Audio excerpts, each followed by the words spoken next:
আরজিকর কাণ্ডের প্রতিবাদে পুজোর অনুদান নিতে অস্বীকার। আরজিকর কাণ্ডের প্রতিবাদে দুর্গাপুজোর জন্য রাজ্য সরকারের দেওয়া অনুদান না নেওয়ার সিদ্ধান্ত নিল পূর্ব মেদিনীপুরের এগরা দীঘা মোড় সার্বজনীন দুর্গোৎসব কমিটি। ইতিমধ্যে এই বিষয়ে প্রশাসনের সর্বত্র চিঠি দিয়ে দুর্গাপুজোর অনুদান নেওয়া হবে না বলে জানিয়ে দিয়েছেন পুজো সংগঠকরা। দেখুন, আজকে এগরা দীঘা মোড় সার্বজনীন দুর্গোৎসব কমিটির আজকে আমরা পুজো করব, উৎসব হবে।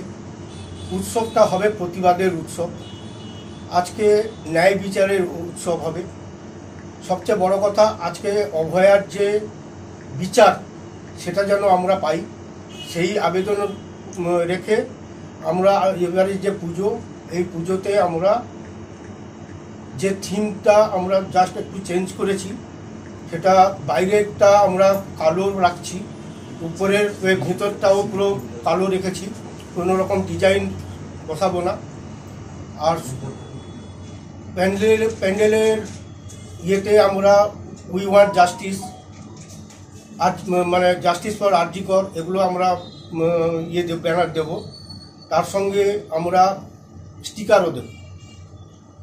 আমরা অভয়ার বিচার চাই, এটাই আমাদের কাছে একটাই দাবি। এই জন্য আমরা আমাদের মণ্ডপ